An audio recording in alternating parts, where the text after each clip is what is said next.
বাঙালির খাবারের পাতে যদি এক থালা দোয়া ওঠা গরম ভাতের সাথে ঝাল সরিষার তেলের ভর্তা থাকে তাহলে রাজকীয় কোনো খাবারের প্রয়োজন হয় না। আমরা যারা বাঙালি আছি, ভর্তা মানে কিন্তু বাঙালিদের আলাদা একটা আবেগ, আলাদা একটা ভালোবাসা। কিন্তু আমরা প্রতিদিন কত পুষ্টিকর খাবার আছে না বুঝে আমরা ডাস্টবিনে ফেলে দিই, যেমন লাউ রান্না করার পরে এই খোসাগুলো।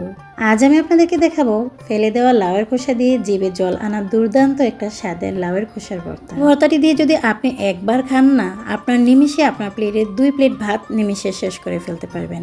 আর মাছ মাংসের কথা একদম ভুলে যাবেন। আপনার ফ্যামিলির সদস্যরা আপনার কাছে আবদার থাকবে প্রতি সপ্তাহে অন্তত একটা বারে লাউয়ের খোসার ভর্তা বানানোর জন্য। তাহলে চলুন দেখে নেওয়া যাক লাউয়ের খোসার ভর্তা বানানোর জন্য আমার কী কী উপকরণ লাগছে। এখানে আমি একটা আস্তে লাউ থেকে খোসাগুলো আলাদা করে নিয়েছি। খোসাগুলোকে সুন্দর করে আমি একটু ছোট করে কেটে নিচ্ছি। আশা করি সবাই শুরু থেকে শেষ পর্যন্ত আমার লাউয়ের খোসার ভর্তার রেসিপিটি দেখবেন, একটু স্কিপ করবেন না। শেষে আমি এমন একটু উপকরণ মিশাবো যে উপকরণটি দিলে লাউয়ের খোসার ভর্তার টেস্টটা না দ্বিগুণ বেড়ে যায়। এই রেসিপিটি যদি আপনি একবার বানিয়ে আপনার পরিবার কিংবা আপনার ফ্রেন্ড সার্কেল বা কাউকে খাওয়ান, সবাই বারবার আপনার কাছে এই রেসিপিটি জানতে চাইবে।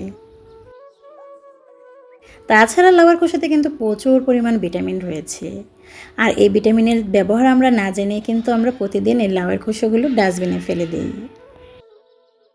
লাউয়ের খোসাগুলো কিন্তু অলরেডি আমার কাটা হয়ে গিয়েছে। এবার এগুলোকে আমি ভালো করে ধুয়ে নেব। আর লাউয়ের খোসার ভর্তা বানানোর জন্য আমার এখানে একটা প্রয়োজন হবে 1 পিস মাছ।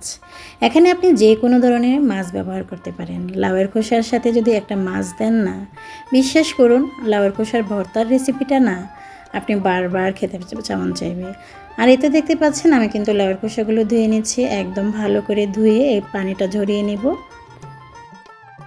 আমার কাছে তো মনে হয় যতই বিরিয়ানি আর পোলাও খাই না কেন, দিন শেষে তৃপ্তি করে যদি 1 প্লেট ভাত খাওয়া যায় এরকম একটি ভর্তা দিয়ে, বিশ্বাস করুন এরকম একটা ভর্তার রেসিপি যদি আপনার সাথে থাকে বা আপনার ফ্যামিলিতে থাকে, এটাকেই আপনি যতটা তৃপ্তি পাবেন অন্য কোনো খাবারে এমন তৃপ্তি পাবেন না। আমার কাছে তো মনে হয় ভর্তা মানেই কোনো একটা খাবার নয়, ভর্তা মানে শৈশবের কিছু স্মৃতি, মায়ের হাতের জাদু। কারণ ছোটোবেলা থেকেই না এই ভর্তার সাথে আমরা অভ্যস্ত। আর এই তো দেখতেই পাচ্ছেন খোসাগুলো কিন্তু একদম ভালো করে ধুয়ে নিয়েছি। এখন আমি একটা চুলায় পাতিল বসিয়ে দিয়েছি সামান্য পরিমাণ লবণ দিয়ে আমি এগুলোকে একটু সিদ্ধ করে নিয়েছি। আর এখানে আরেকটা কথা বলে দিই, আপনারা সিদ্ধ না করতে চাইলে আপনারা তৈল দিয়ে এগুলো একটু ভেজেও নিতে পারেন। এবার আসি রান্নার আসল জাদুতে। চুলায় একটি প্যান বসিয়ে দিয়েছি, চুলার সুইচটা অন করে দিয়ে দিলাম। মিডিয়াম হিটে রেখে আমি এগুলোকে একটু ভেজে নেব। তেল ছাড়া কিন্তু আমি এখানে লাউয়ের খোসাগুলো ভেজে নিচ্ছি। আপনারা যদি চান এখানে তেল ইউজ করতে পারেন। আমার কাছে মনে হলো যে একটু হেলদিভাবে খাই, যাতে আমার স্বাস্থ্যের জন্য খুবই উপকার হয়। আর দেখতেই পাচ্ছেন চুলার আঁচটা মিডিয়াম হিটে দিয়ে লাউয়ের খোসাগুলো আমি আস্তে আস্তে করে পানিটা ঝরিয়ে নিচ্ছি। মুখে রুচি নেই, খিদে লাগছে না, বিশ্বাস করুন আপনার খাবারের মেনুতে যদি এরকম একটা ভর্তা রেসিপি থাকে, আপনি নিমিষে 2 প্লেট ভাত একদম নিমিষে শেষ করে ফেলতে পারবেন। আপনার মুখের রুচিটা ফিরে আসবে। খুব সুন্দরভাবে লাউয়ের খোসাগুলো আমি ভেজে নিয়েছি। এই পর্যায়ে লাউয়ের খোসাগুলো আমি উঠিয়ে নেব। আমার তো মনে হয় সবচেয়ে কম খরচে পেট ভরে ভাত খাওয়ার একটাই মন্ত্র, সেটা হচ্ছে ভর্তা। লাউয়ের খোসাগুলো ভেজে আমি এখানে আবারও প্যানটা বসিয়ে দিয়েছি 5 থেকে 6টা শুকনো মরিচ। এখানে আপনারা চাইলে কাঁচামরিচটা ব্যবহার করতে পারেন। আর দিয়ে দিয়েছি একটা রসুন। এগুলোকেও আবারও ভেজে নেব। এই ভর্তাটি দিয়ে যখন আপনি ভাত খাবেন, বিশ্বাস করবেন সাথে এখানে শুকনো মরিচের ঘ্রাণ, তাছাড়া আছে রসুনের ঘ্রাণ, আবার ঝাঁঝালো সরিষার তেলের ঘ্রাণ, সব কিছুর কম্বিনেশনে না বিশ্বাস করুন এত সুন্দর একটা ফ্লেভার আপনি পাবেন, যেটার ঘ্রাণে আপনার কাছে মনে হবে যে আপনি পুরো ভাত আজকে শেষ করে ফেলতে পারবেন। সব কিছু কিন্তু আমার অলরেডি তৈরি হয়ে গিয়েছে। আবার একটা নিয়ে নিয়েছি ব্লেন্ডারের জগ। এখানে আমি সবগুলো উপকরণ একসাথে দিয়ে দিব।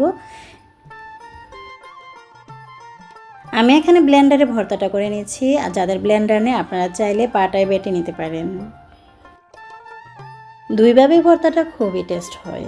আর এখানে আমি দিয়ে দিয়েছি সবগুলো উপকরণ একসাথে দিয়ে দিলাম। আর তাছাড়া দিয়ে দিব স্বাদ মতো লবণ। যেহেতু আমি শুরুতে একটু লবণটা দিয়ে দিয়েছি, সেক্ষেত্রে চেক করে আমি লবণটা দেবো। আর এখানে দিয়ে দিয়েছি ধনিয়া পাতা। প্রতিটা ভর্তার সাথে না ধনিয়া পাতার কম্বিনেশনটা বা ভর্তা কিংবা তরকারির সাথে খুবই সুন্দর একটা কম্বিনেশন। আর এখানে পেঁয়াজটা আমি একটু ভেজে নিয়েছিলাম, ওটার স্কিপ হয়ে গিয়েছে ভিডিওতে। আপনারা পেঁয়াজটাকে ভেজে নেবেন। তাছাড়া এখানে কিন্তু কাঁচা পেঁয়াজটা কখনোই ইউজ করবেন না। এই তো সবগুলো উপকরণ একসাথে করা হয়ে গিয়েছে। এই পর্যায়ে আমি এগুলোকে ব্লেন্ড করে নেব। একটা সময় না ভর্তা বানানো মানে অনেক কষ্টের ছিল, বাটাবাটির ঝামেলা ছিল। এখন কিন্তু খুব সহজে ব্লেন্ডার থাকাতে আমরা যে কোনো ভর্তা ঘরে বসে খুব সহজে করে নিতে পারি 1 থেকে 2 মিনিটের ভিতরেই। আর এতে দেখতেই পাচ্ছেন কত সুন্দরভাবে ভর্তাগুলো ম্যাশ হয়ে গিয়েছে। আর এত সুন্দর লোভনীয় একটা ভর্তার রেসিপি যদি গরম ভাতের সাথে বিশ্বাস করুন থাকে আর কোনো খাবারই লাগবে না। রাজকীয় বা 5 স্টার রেস্টুরেন্টের খাবারও না এই ভর্তা রেসিপিটির কাছে ফেল হয়ে যাবে। আশা করি আমার আজকের এই রেসিপিটি আমার সকল প্রিয় দর্শকের কাছে ভালো লেগেছে। সবার কাছে কেমন লাগলো কমেন্টস করে জানাবেন, আর ছোট্ট একটি লাইক দিতে কিন্তু ভুলবেন না। এমন নতুন নতুন রেসিপি পেতে আমার চ্যানেলটির পাশেই থাকবেন। আসসালামু আলাইকুম।